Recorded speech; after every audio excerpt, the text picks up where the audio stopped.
ইরানে চলমান বিক্ষোভে কমপক্ষে ৫৩৮ জন নিহত হয়েছে বলে দাবি করেছে যুক্তরাষ্ট্রভিত্তিক মানবাধিকার সংস্থা HRANA। এর মধ্যে ৪৭ জন নিরাপত্তা বাহিনীর সদস্য ও ৮ জন শিশু বলে জানিয়েছে সংস্থাটি। তবে বিক্ষোভ দমন করতে গিয়ে নিরাপত্তা বাহিনীর শতাধিক সদস্য নিহত হয়েছে বলছে ইরান সরকার। যুক্তরাষ্ট্রের প্রেসিডেন্ট ডোনাল্ড ট্রাম্প বলেছেন, ইরান ইস্যুতে কঠিন পদক্ষেপ নেওয়ার কথা ভাবছে মার্কিন সামরিক বাহিনী। বিক্ষোভকারীদের সাথে আলোচনায় বসে তাদের কথা শোনার প্রতিশ্রুতি দিয়েছেন ইরানের প্রেসিডেন্ট মাসুদ পেজেশকিয়ান। সুদীপ্তা মাহমুদের রিপোর্ট।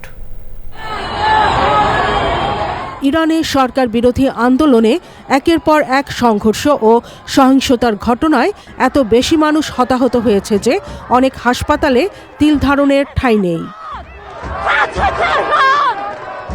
যুক্তরাষ্ট্রভিত্তিক মানবাধিকার সংগঠন HRAN এর বরাত দিয়ে বার্তা সংস্থা রয়টার্স জানিয়েছে, সরকার বিরোধী বিক্ষোভকে কেন্দ্র করে নিহতের সংখ্যা বেড়ে ৫৩৮-এ দাঁড়িয়েছে।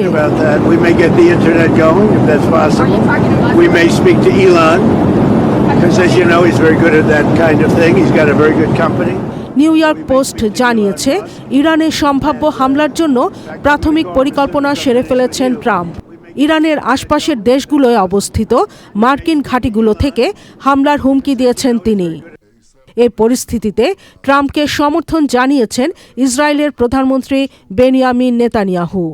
যুক্তরাষ্ট্রের সঙ্গে একাত্ম হয়ে ইরানে হামলা চালাতে সামরিক বাহিনী IDF-কে প্রস্তুত থাকার নির্দেশ দিয়েছেন তিনি।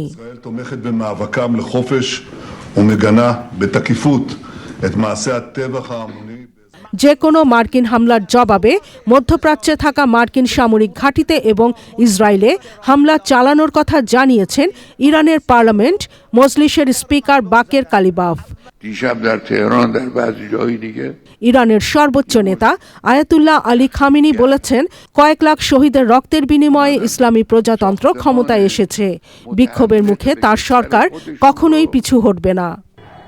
2 সপ্তাহ আগে ইরানে অর্থনৈতিক সংকট, ডলারের বিপরীতে রিয়ালের ধারাবাহিক অবমূল্যায়ন এবং দ্রব্যমূল্যের অস্বাভাবিক বৃদ্ধির প্রতিবাদে ব্যবসায়ীদের ডাকা কর্মসূচি দিয়ে দেশটিতে বিক্ষোভ শুরু হয়েছিল। 2022 সালে তেহরানে পুলিশ হেফাজতে কুর্দি নারী মাহসা আমিনের মৃত্যুর ঘটনায় হওয়া বিক্ষোভের পর চলমান আন্দোলনকে দেশটিতে কয়েক দশকের মধ্যে সবচেয়ে বড় সরকার বিরোধী বিক্ষোভ হিসেবে দেখা হচ্ছে। Sudipta Mahmud, channel I.